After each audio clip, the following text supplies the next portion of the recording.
Yo, good morning everybody. This is Killer K-Rail. I am reporting live from the Garage Podge. And I am solo again today. Jill was on a camping trip this past weekend and she's recalibrating right now. So I am flying solo. However, the show must go on, and today I want to talk about resourcefulness and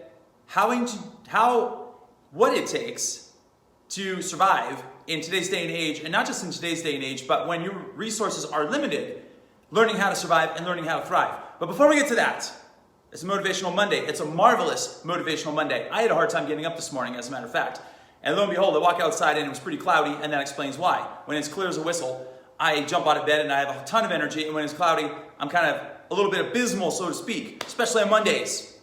But when it's raining for some reason, I have a lot of energy. Go figure. Anyway, we're gonna do a quick movement break with this tool right here called the medicine ball. This arm is broken, but it's getting better every day, and I'm able to actually hold on to objects now. And maybe that's against the wishes of some of the experts out there, but no expert is a bigger expert than me, because I own this body right here, and I say I can hold an 8-pound medicine ball. So what we're gonna do is a halo reverse lunge rotation. So this is a really good drill for your core, for your shoulder range of motion, for any type of brain issues you might have, like brain fog or brain fatigue. You might wanna pop some of these out in the middle of the afternoon, because it helps fire up the brain cells, because you're crossing the midline of your body, and you know how much I love cross-body patterns.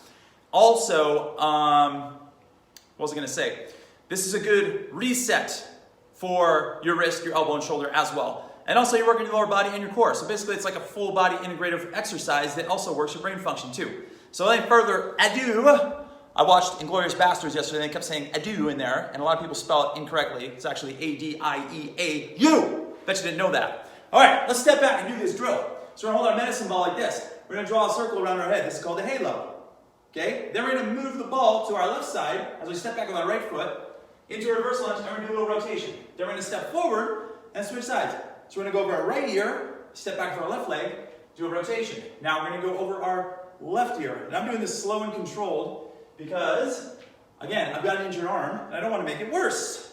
That's called threat modulation. Every situation is safe or dangerous. Now let's go from a side view. I'm gonna go over my right ear, I'm drawing a circle. Now I'm gonna step back with my left leg, rotate to my right. Now I'm going over my left ear, move the ball to my left side, step back with my right leg. One more on each side. Right ear, step back to the left. Left ear, step back to the right. See how fun that was? Okay, let's talk about resourcefulness.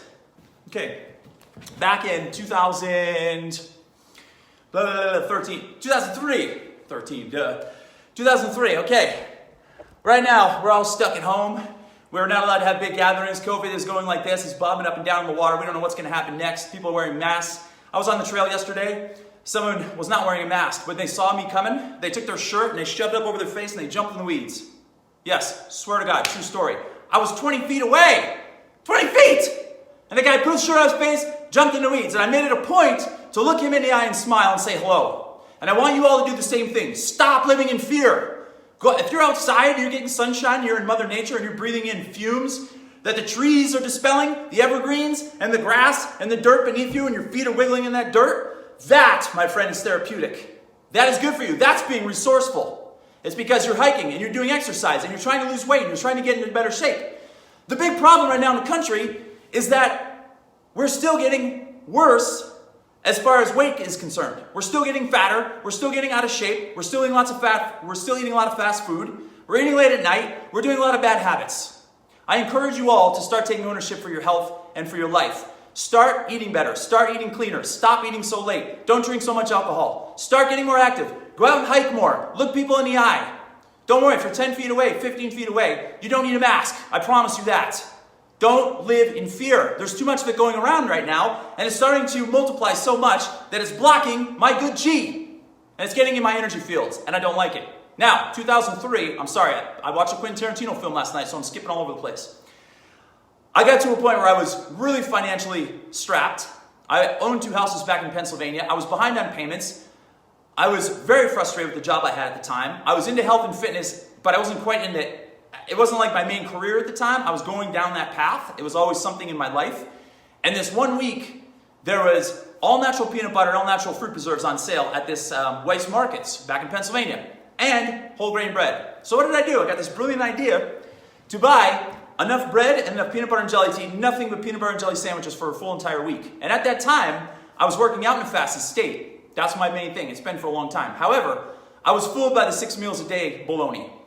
And I decided for one full week I was going to eat nothing but peanut butter and jelly sandwiches. And I posed this question last week on the Fitness for 10 page, and I popped it on my page as well. And I was curious to know when the last time was that y'all had peanut butter and jelly sandwiches. And this is kind of why. Because I was just curious. I had nothing but peanut butter and jelly sandwiches for a week. I had 6 a day. That's it.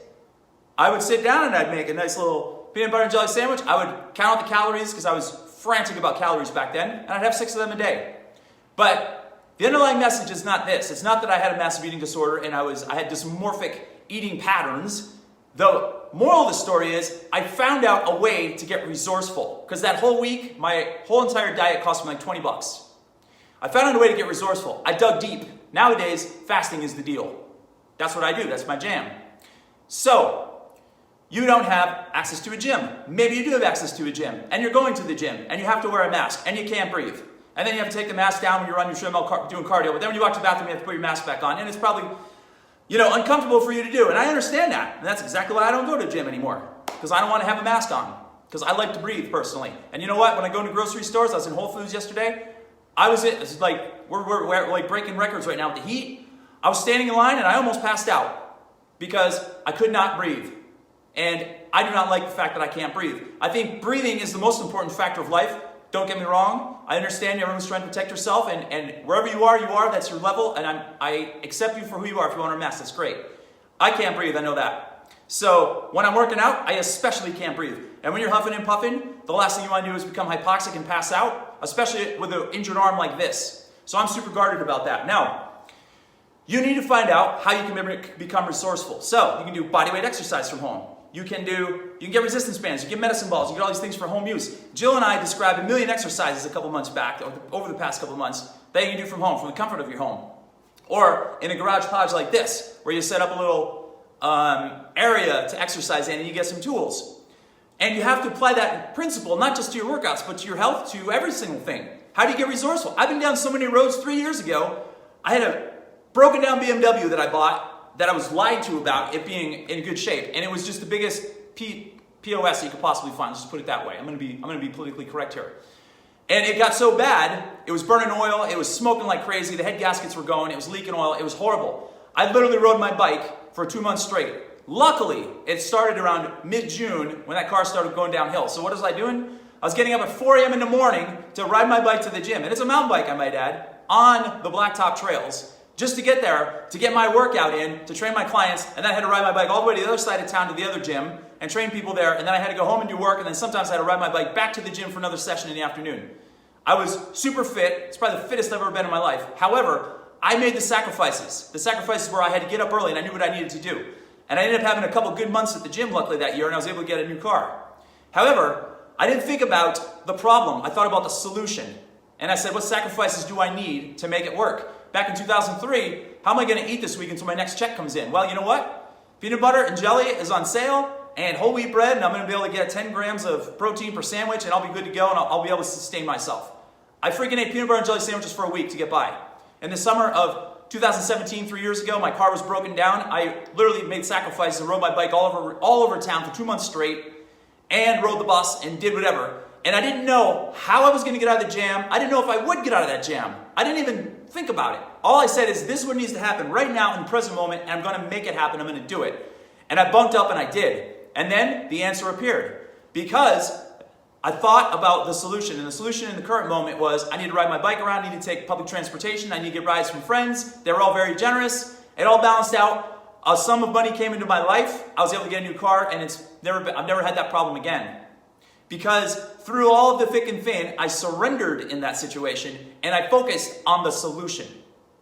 Now I want you, all of you, out there listening right now, to take this Motivational Monday and make it the best Motivational Monday of your life. Make it a marvelous Motivational Monday, and I want you to do whatever it takes today to get over those little sketchy things that are bogging you down or holding you down. And don't just do it today. Do it tomorrow, and the next day, and the next day, and the next day, and do it forever. And focus your attention on the solution. And focus your attention on staying fit. Focus your attention on losing quarantine 15. Focus your attention on all the things that are going to improve your health, that are going to cause you to avoid COVID and colds and pneumonia and diabetes and glaucoma and heart disease and cancer. Focus on the big picture and focus on the small things and focus on the solution. Till next time, this is Killer K-Real reporting live from the Garage Podge over at an undisclosed location. Stay tuned tomorrow. I think Jill will be back and we'll be gunslinging once again. And speaking of gunslinging, let's see the guns, people. All right, later.